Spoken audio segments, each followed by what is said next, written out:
Buenos días, profe. Soy Sandoval Valenzuela del equipo 5 y voy a presentar la práctica 5 de la unidad 2. Esta práctica se llama puerto 5.c, control del puerto C de salida con un bit del puerto B de entrada. Bueno, ahora daré la explicación del código en micro C. Primero tenemos en nuestro código a voidMail, la cual es la función principal obligatoria. Después se abren sus corchetes para iniciar a poner las instrucciones.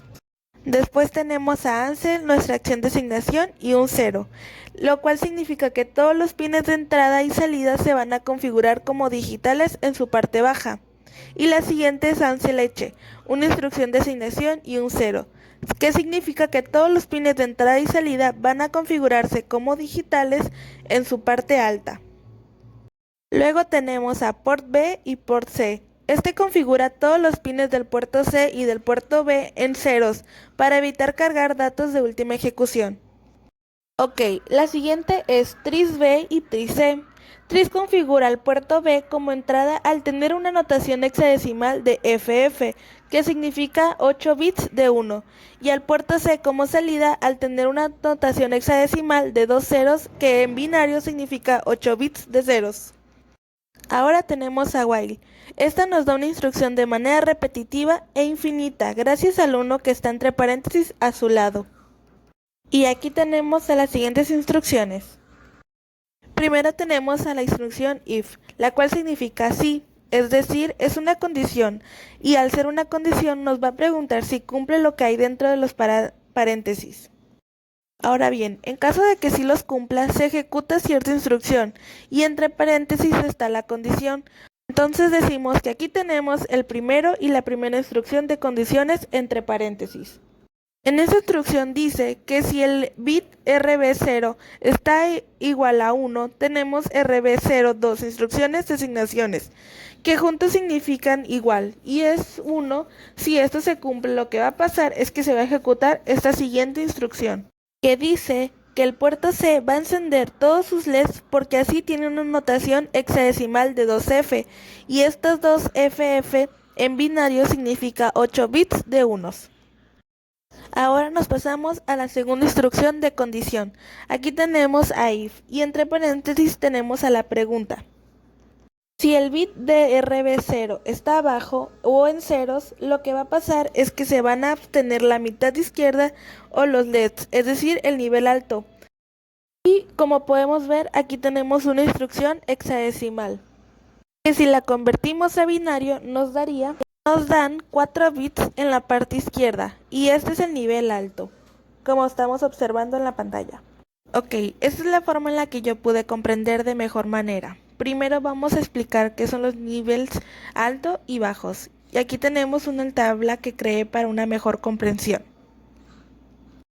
El nivel alto se encuentra en la mitad izquierda de los LEDs y el nivel bajo se encuentra en la mitad derecha, y son los que están marcados con rosa. Y se dividen así porque al sumar individualmente los bits de cada mitad del puerto C, la mitad izquierda se suman un total de 240 bits, y esto porque su último es de 128, después sigue el de 64, 32 y 16, y la otra mitad derecha suma un total de 15 bits, es decir, de 8 más 4 más 2 y 1, que vendría siendo... Ok, como observamos en la tabla, aquí están ya clasificados los interruptores que serían del nivel bajo. El 1 es del interruptor 1, el 2 del 2, el 4 del 3, el 8 del 4, el 16 es el quinto, el 32 es el sexto, el 64 es el séptimo y el 128 es el octavo. Entonces, por lo que podemos ver, la diferencia de sumas es bastante grande, y es por eso que el nivel alto es la parte izquierda y el nivel bajo es la parte derecha. Y entonces si se cumple la última condición o la segunda condición de que si RB0 están bajo un 0, se avancen de la mitad izquierda de los LEDs, es decir, que ese es el nivel alto, que va a encenderse cuando el bit de RB0 esté en 0. Ok, ahora nos pasamos a la explicación del circuito en Proteus.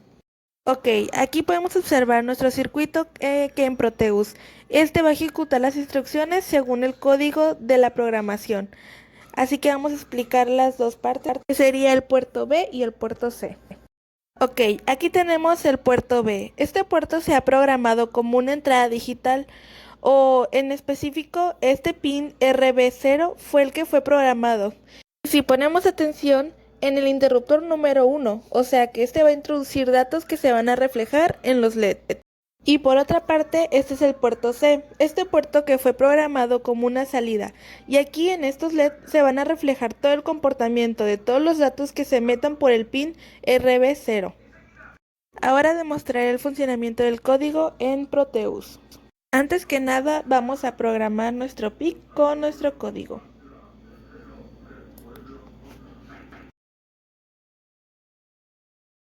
Le damos clic en la carpeta amarilla y buscamos nuestro archivo. Después de configurar todo, le damos en OK y podemos continuar. Ok, ahora daré iniciando la simulación en nuestro circuito.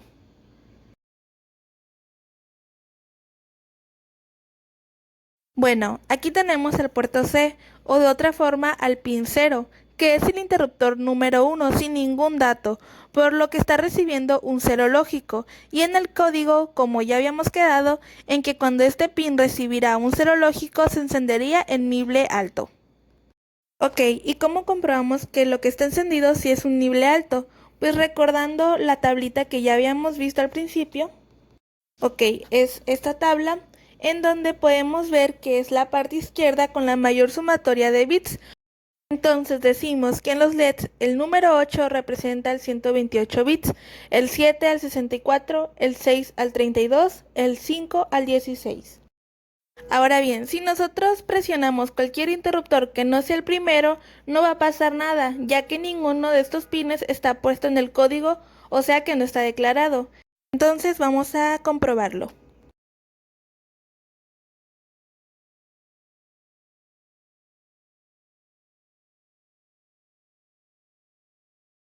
Ok, como estamos observando, llenamos todos los LED y aún así no ocurre nada.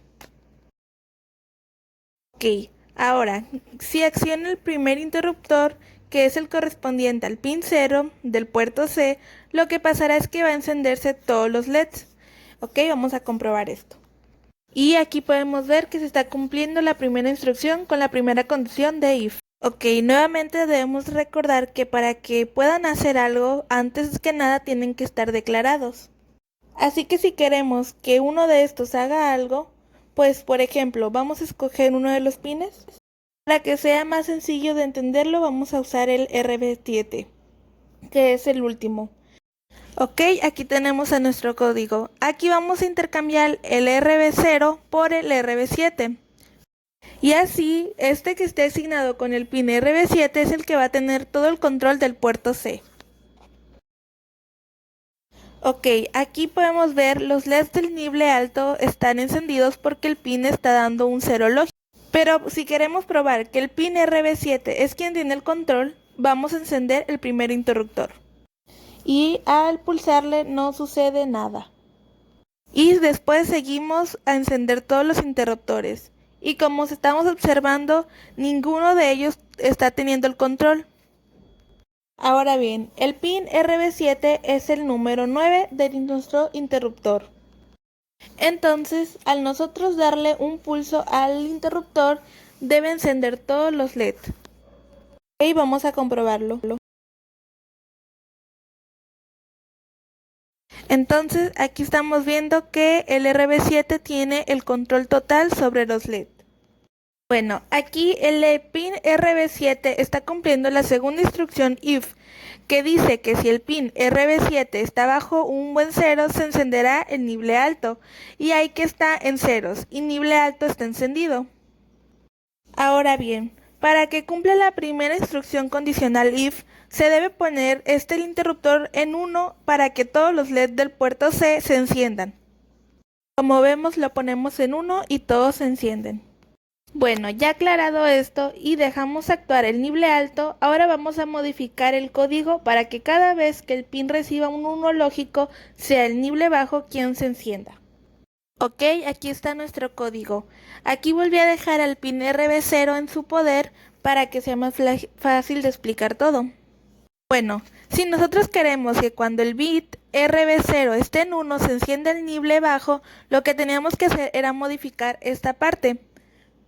Aquí es una notación hexadecimal y al pasarlo a binario podemos ver que estos 4 unos están en la mitad derecha, que ese es el nible bajo. Entonces si estás en unos van a encender únicamente esos. Bueno, aquí tenemos al bit RB0 cumpliendo con la segunda instrucción condicional if. Ahora vamos a accionarlo en 1. Si se acciona en 1, lo que debe hacer es que los últimos 4 LEDs, el nible bajo, se deben encender. Ok, entonces vamos a comprobarlo. Como observamos, se encienden. Ok, para explicarlo mejor, aquí tenemos nuevamente nuestra tabla. Aquí podemos comprobar que si es el nible bajo el que está encendido, porque aquí tenemos los bits. Entonces decimos que el número 1 representa un bit, el número 2, 2 bits, el número 3, 4 bits, el número 4, 8 bits y la sumatoria total es de 15 bits. Y así podemos ver que este es el nible bajo. Ok, esto ha sido todo de mi parte, muchas gracias.